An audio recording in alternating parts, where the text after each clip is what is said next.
Sea lo primero señalar que la expropiación es esa extinción que se decreta del derecho de dominio que tenga un particular sobre un bien por motivos de utilidad pública e interés social definidos por el legislador.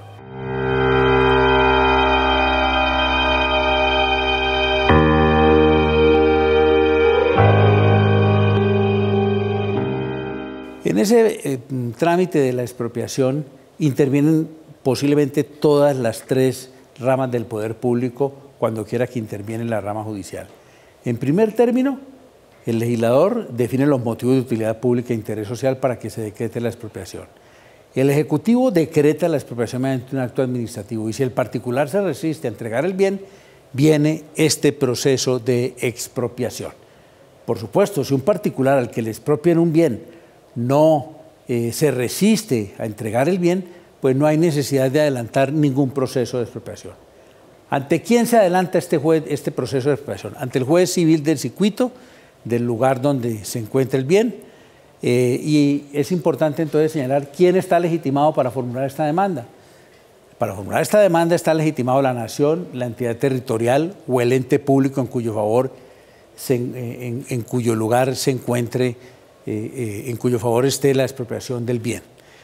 Desde el punto de vista pasivo, la demanda se puede dirigir contra los titulares de derechos reales, bien sean principales o accesorios. Si el bien que se va a expropiar se encuentra en un litigio, la demanda se debe dirigir contra las personas que están enfrentadas en ese litigio. También la demanda se debe dirigir contra aquellos tenedores del bien. Si, por ejemplo, el bien que se va a expropiar pertenece a X y además de eso está arrendado a Z, pues la demanda debe dirigirse contra X como propietario del bien y contra Z. Y si además el inmueble soporta una garantía hipotecaria en favor de un banco, pues hay que dirigir la demanda además contra ese banco. En este proceso expresamente quedó prohibida o excluida la posibilidad o la obligación de tener que hacer una conciliación extrajudicial en derecho como requisito previo de procedibilidad, de manera que se puede acudir directamente. Entre otras cosas, porque en este proceso que generalmente busca la expropiación de bienes inmuebles, cuando el juez admite la demanda, también va a decretar oficiosamente la inscripción de esa demanda en el folio de matrícula inmobiliaria, lo cual hace que no haya necesidad de adelantar la audiencia de conciliación extrajudicial en derecho. La demanda con la que se promueva este proceso debe tener pues, los hechos constitutivos de la expropiación y en materia de anexos debe acompañar, por supuesto, la resolución expedida por el Ejecutivo con base en la cual se decretó la expropiación. Esa copia debe ser auténtica y debe venir además con la constancia de que está notificada y que está ejecutoriada. Además, el demandante que presenta esta demanda debe acompañar un dictamen pericial, es decir, la entidad pública que formula esta demanda tiene que presentar un dictamen pericial que dé cuenta del valor del bien, lo que tiene pues obviamente importancia para los fines de adelantar la eventual consignación posterior. El juez admite, inadmite o rechaza la demanda, pero si admite la demanda y se trata de la expropiación de un bien inmueble, entonces debe decretar la inscripción de la demanda. Admitida la demanda, el juez ordena la notificación al demandado para que se pronuncie dentro de los 3 días siguientes, pero ese demandado en este proceso tiene la peculiaridad de que no puede formular ningún tipo de excepción. Jamás puede formular excepciones. Y entonces la pregunta que se hace cualquier desprevenida persona es, ¿y entonces para qué citan a una persona que no tiene la posibilidad de formular excepciones? La razón de ser es obviamente que el proceso no se puede adelantar en ausencia de él, pero además, ¿por qué no puede formular excepciones? Porque esa persona a la que le han expropiado el bien ha tenido la oportunidad durante la fase administrativa adelantada ante el Ejecutivo de interponer las acciones respectivas, no solamente ejercitar la vía gubernativa de los recursos, sino además tiene la posibilidad de demandar el acto con base en el cual se decretó la expropiación ante la jurisdicción contenciosa. De manera que por eso es que aquí no tiene la posibilidad de formular excepciones.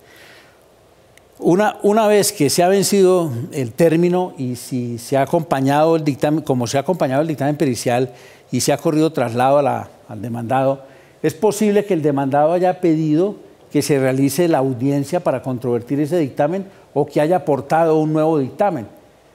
En ese evento, entonces, tendrá que convocarse a una audiencia en la cual tanto el juez como las partes van a tener la oportunidad de interrogar suficientemente a los peritos o al perito, según el caso, para los fines de formarse una idea acerca del valor del bien.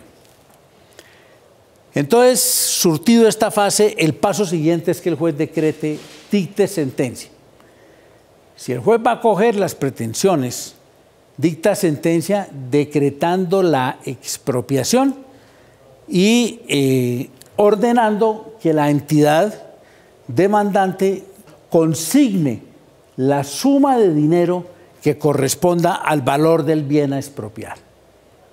De manera que aquí en la sentencia se ordena la expropiación y además de ordenarse la expropiación, se le impone a la entidad la carga de consignar la suma de dinero que corresponde al avalúo del bien, al monto que se haya establecido en el proceso como valor del bien. Y entonces esa entidad debe consignar el valor de esa indemnización oportunamente, y si no lo hace, entonces el camino que toma el proceso es bastante sui generis, porque en ese evento, si no se ha consignado, entonces se libra un mandamiento de pago en contra de la entidad sin que el proceso se convierta en un proceso ejecutivo. Simplemente se libra un mandamiento de pago ordenándole a la entidad que consigne ese dinero. No se van a dictar nuevas sentencias ni se va a adelantar un proceso ejecutivo, sino simplemente eso. El juzgado le ordena a la entidad pagar la suma de dinero correspondiente a la respectiva indemnización. Y una vez pagada la indemnización, consignado ese dinero, viene el pago a los afectados con la expropiación de esa indemnización. ¿Cómo se hace ese pago? ¿En qué momento se hace? Lo primero es que tiene que haberse consignado por la entidad. Luego de eso tiene que estar registrada la sentencia si es que está sujeta a registro, porque pueden expropiarse, por ejemplo, bienes muebles, en cuyo caso no estarían sujetos a registro. Y una vez que esté consignado y que esté registrada la sentencia, en ese evento el juez puede proceder a entregar el dinero correspondiente a la indemnización. ¿A quién se le entrega? Pues obviamente al demandado.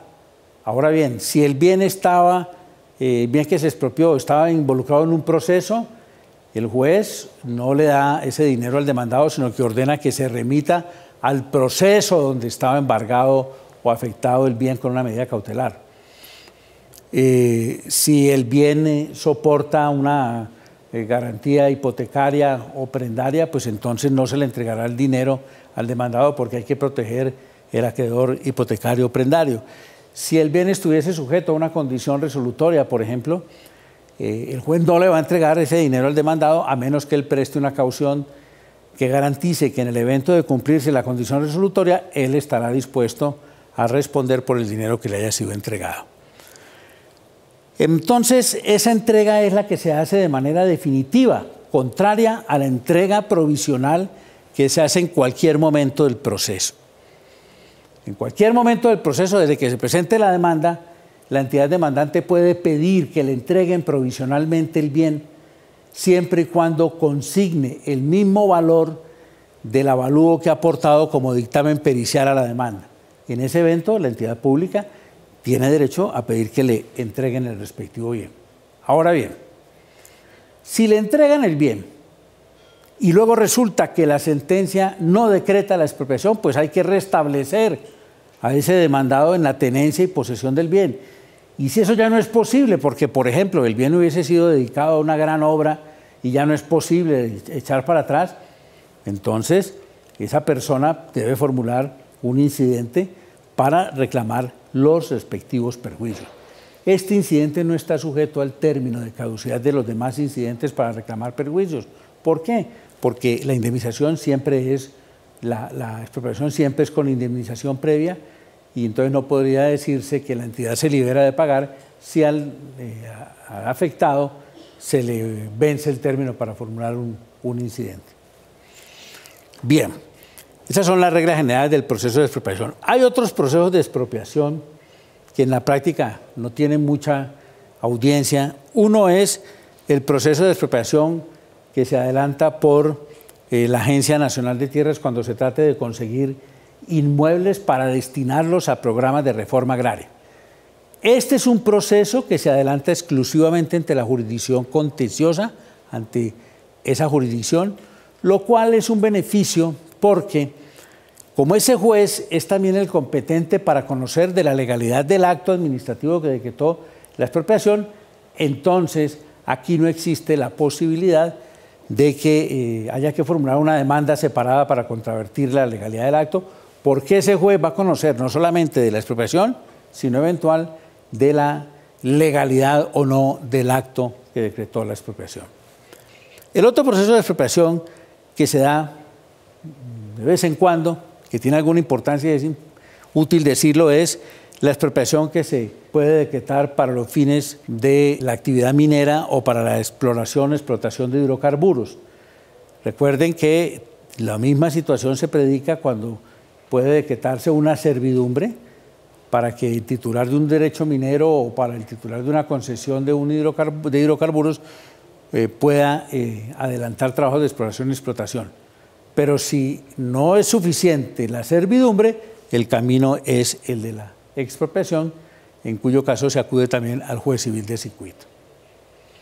El otro proceso especial que es nuevo en la legislación es el proceso monitorio.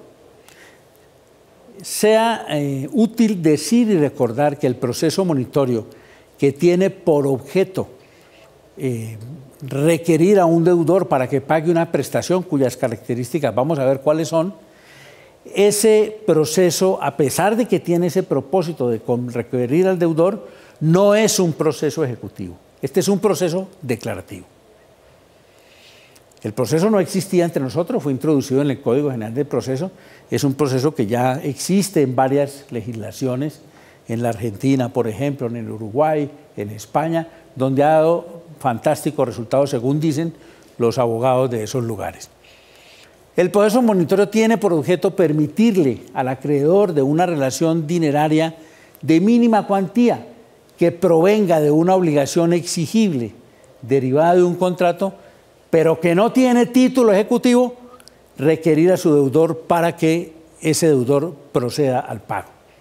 Entonces, la característica de este proceso es, en primer lugar, es un procedimiento que tiene un acreedor que está despojado de título ejecutivo para requerir a un deudor siempre que lo que el deudor le deba sea una acreencia dineraria, o sea que aquí no se pueden venir a reclamar el pago de obligaciones diferentes de dinero. Lo segundo, esa obligación dineraria debe provenir de una relación contractual.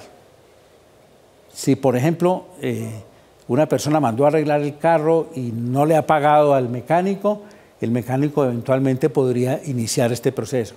Pero si Pedro va por la calle y lo atropella un carro y le causa daños, Pedro no podría formular una demanda porque el origen de esa obligación no sería una relación contractual, sino extracontractual.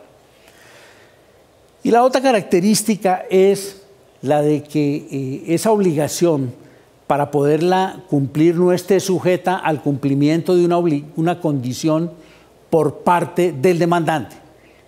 Es decir, que el demandante, para poder exigir el pago de esa prestación, no tenga a su cargo otra prestación. Bien, entonces ese es el objetivo del proceso monitorio. Como se ve, este es un proceso que está concebido para que los pequeños acreedores puedan tener un procedimiento fácil, expedito. Esto no está para las grandes controversias, es para asuntos menores, para empresarios que tienen pues asuntos de menor entidad. Por ejemplo, el tendero donde va diariamente una persona a pedirle que le dé manteca, que le dé leche, que le dé aguardiente, etc., ese señor va llevando una lista y si no le pagan, un buen día decide adelantar un proceso para cobrarle a esa persona. Ese es el proceso monitorio que está al servicio de esas personas. El proceso se adelanta ante el juez civil municipal del lugar donde deba cumplirse la obligación. Y en este evento, entonces, el demandante presenta su demanda, haciendo mención de todos y cada uno de esos requisitos, de dónde proviene la obligación, que es de mínima cuantía, que no tiene título ejecutivo, etcétera, etcétera. El juez, si la demanda viene en forma, admite y ordena notificar, dándole un traslado de 10 días al demandado para que ese demandado se pronuncie. ¿Cuáles son las posturas que el demandado puede asumir una vez que es notificado? El demandado puede asumir una de 3 posturas. O paga la prestación, en cuyo caso el juez dicta providencia con base en la cual se declara extinguida la obligación y el asunto termina. La otra postura es que el demandado no conteste, ignore por completo el requerimiento, en cuyo caso esa actitud de menosprecio por la justicia se traduce en que el juez dicta una sentencia en contra del demandado, declarándolo deudor de la cantidad que está reclamando el acreedor. La tercera postura que puede asumir el demandado es dar unas señales o explicaciones de por qué considera que no debe ese dinero. Formula unas excepciones, para decirlo pues en términos del derecho procesal. Hay una postura razonada de oponerse a ese requerimiento que le está haciendo el juez para que pague. En ese evento, entonces, como quiera que la actitud del demandado es de una rebeldía aparentemente justificada, ese proceso se convierte en un proceso verbal. Y de allí en adelante el proceso será un proceso verbal, por supuesto verbal sumario, porque es un proceso de única instancia. Este es un proceso que está concebido para que tenga el menor número de dificultades y de trámites. Por eso en este proceso no se admite la intervención de terceros. Aquí no es posible la coadyuvancia, por ejemplo. No es de recibo esa petición y si alguien se llega a presentar a coadyuvar al demandante o al demandado, el juez debe rechazar esa intervención. Tampoco es posible formular excepciones previas.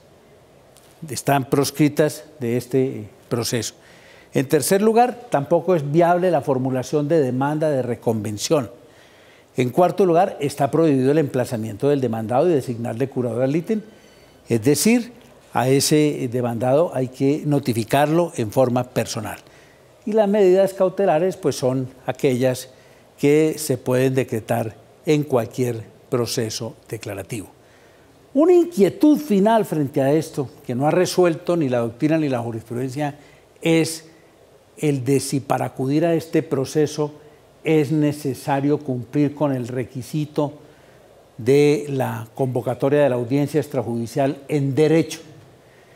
Si se miran exegéticamente las normas, habría que concluir que para poder formular esta demanda el acreedor tiene que adelantar previamente una audiencia de conciliación extrajudicial en derecho, por la sencilla razón de que se olvidó excluir este proceso de esos trámites que están a salvo de la audiencia de conciliación extrajudicial en derecho. Yo personalmente creo que pensando en el sentido teleológico del proceso y de la norma, este trámite que es inmediato, que es expedito, que es rapidísimo, no está sujeto a la carga de tener que adelantar la audiencia de conciliación extrajudicial en derecho. Sería un contrasentido que este proceso breve y sumario se viese entorpecido por virtud de tener que adelantar una audiencia que no tiene sentido, además porque en este proceso puede darse la posibilidad de conciliación.